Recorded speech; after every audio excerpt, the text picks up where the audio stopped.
اعوذ باللہ من الشیطان الرجیم بسم اللہ الرحمن الرحیم وَلَقَدْ مَنَنَّا عَلَىٰ مُوسَىٰ وَهَارُونَ یہ قصص النبیین کے انداز کی صورت ہے جو میں یہ اصطلاحات سے آپ کو واقف کرا چکا ہوں۔ وَلَقَدْ مَنَنَّا عَلَىٰ مُوسَىٰ وَهَارُونَ، اور اسی طرح ہم نے موسیٰ اور ہارون پر بھی احسان فرمایا۔ وَنَجَّيْنَاهُمَا وَقَوْمَهُمَا مِنَ الْكَرْبِ الْعَظِيمِ، اور ہم نے انہیں دونوں کو اور ان کی قوم کو کرب عظیم، اس بڑی کرب سے اور بڑے غم اور اردوہ سے نجات دی۔ وَنَصَرْنَاهُمْ فَكَانُوا هُمُ الْغَالِبِينَ، اور ہم نے ان کی مدد کی پھر وہی غالب ہوئے، یعنی ان کے سامنے ان کا دشمن جو ہے غرق ہوا۔ وَآتَيْنَاهُمُ الْكِتَابَ الْمُسْتَبِينَ، اور ہم نے ان دونوں کو وہ کتاب دی یعنی تورات کے جو بہت ہی واضح ہے، ہر چیز کو واضح کرنے والی۔ وَهَدَيْنَاهُمَ الصِّرَاطَ الْمُسْتَقِيمَ، اور ہم نے دونوں کو راستہ دکھایا، سیدھا راستہ صراط مستقیم کی ہدایت دی۔ وَتَرَكْنَا عَلَيْهِمَا فِي الْآخِرِينَ، اور اسی پر ہم نے باقی رکھا انہی کی ملت پر پچھلوں میں بھی۔ سلام علی موسیٰ و ہارون، سلام موسیٰ پر بھی اور ہارون پر بھی۔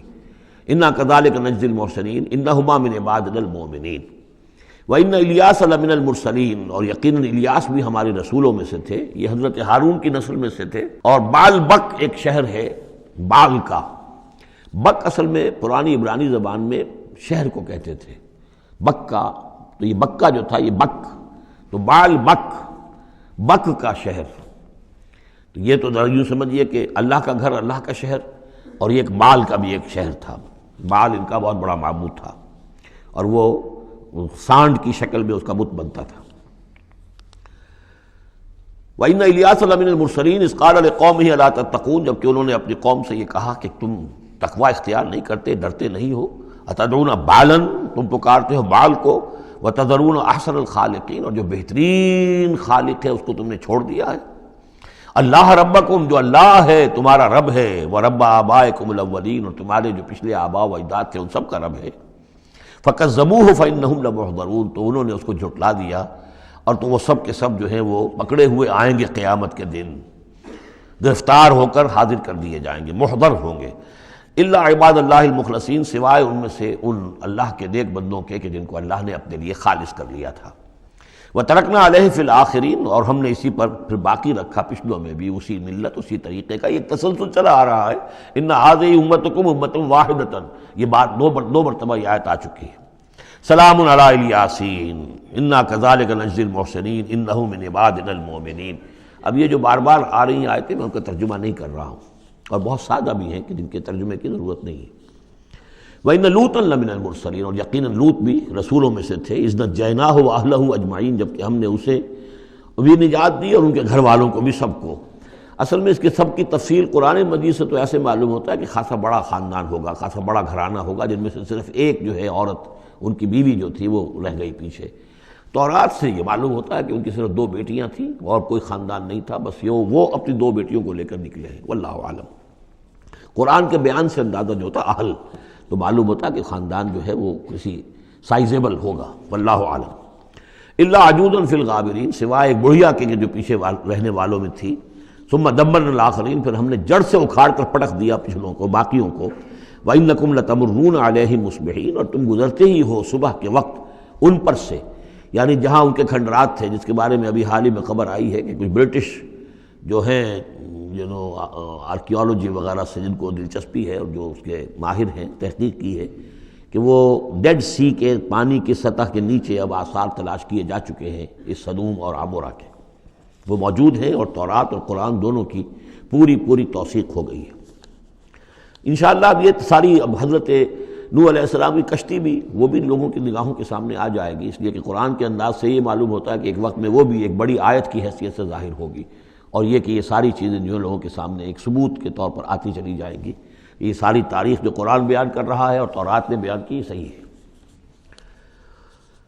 وَإِنَّكُمْ لَتَمُرُّونَ، تم گزرتے ہو، جب تمہارے قافلے جاتے ہیں تو وہاں سے گزر کر جاتے ہو، تم صبح کے وقت بھی اور باللیل، کبھی رات کے وقت بھی۔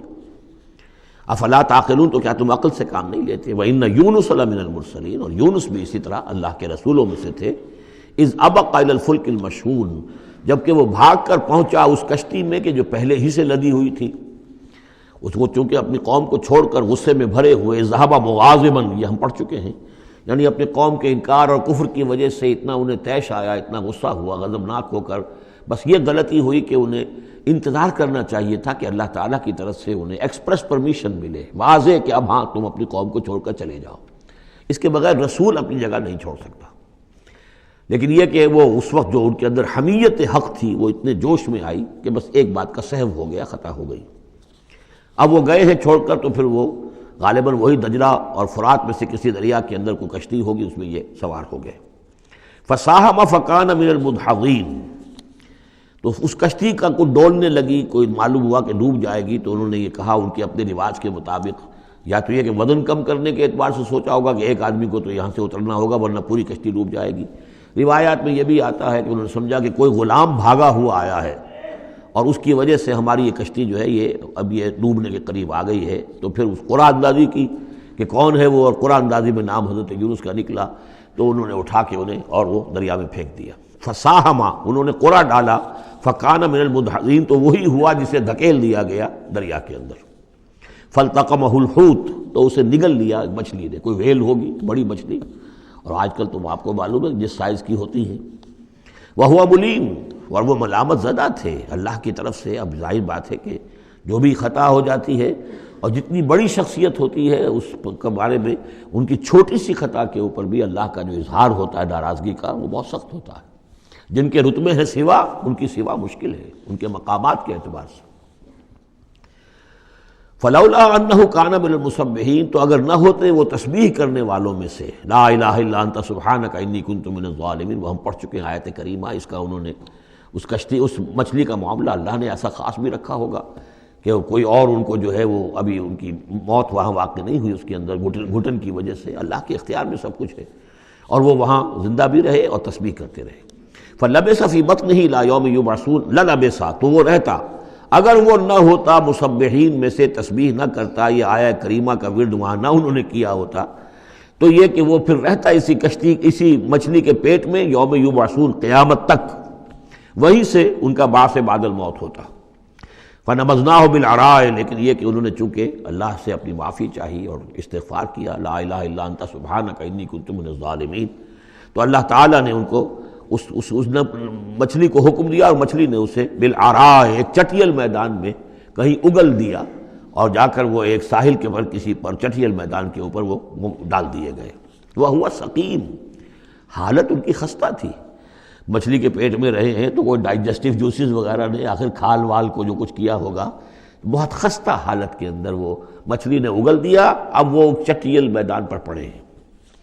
اب یہ جو ہے فَأَنبَتْنَا عَلَيْهِ شَجَرَةً مِّن یقطین، تو ہم نے اس پر ایک یقطین کا درخت اگا دیا.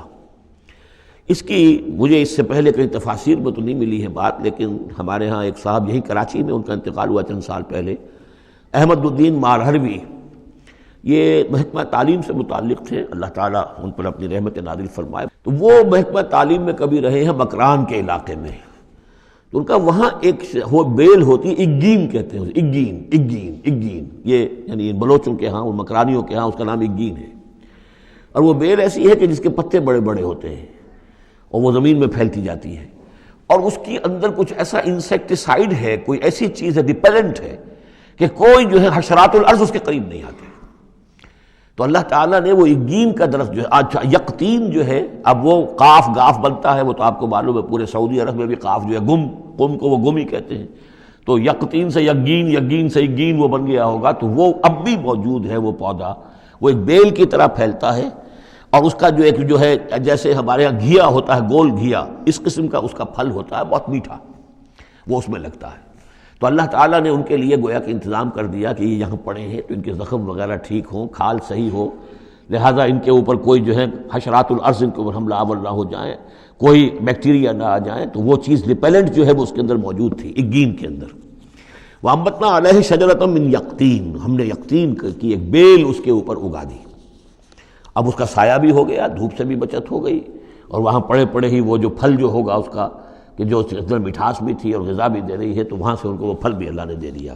وَأَرْسَلْنَاهُ إِلَىٰ مِائَةِ أَلْفٍ أَوْ يَزِيدُونَ، پھر ہم نے انہیں ٹھیک کر کے یعنی صحت یاب کر کے پھر ہم نے انہیں بھیج دیا 1,00,000 انسانوں کی طرف.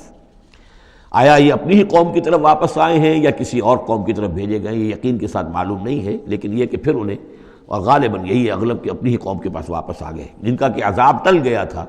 حالانکہ عذاب کے آثار شروع ہو چکے تھے، لیکن سورہ یونس میں ہم پڑھ چکے ہیں ایک ہی یہ واقعہ ہوا ہے تاریخ میں کہ عذاب کے آثار شروع ہونے کے بعد کوئی قوم توبہ کرے اور اس کی توبہ قبول ہو جائے، اور یہ کہ عذاب الہی ٹل جائے۔ فَأَرْسَلْنَاهُ إِلَىٰ مِائَةِ أَلْفٍ أَوْ يَزِيدُونَ، تو ہم نے 1,00,000 کے آدمی یا ان سے بھی کچھ زیادہ کی طرف انہیں بھیجا۔ فَآمَنُوا فَمَتَّعْنَاهُمْ إِلَىٰ حِينٍ، تو وہ ایمان لے آئے اور ہم نے پھر انہیں دنیا کا سامان متاع دنیاوی عطا کیا ایک خاص وقت تک کے لیے، یعنی یہ فریش لیز آف ایگزسٹنس، ایک نئی ان کو مہلت دے دی بقا کی۔ صدق اللہ العظیم۔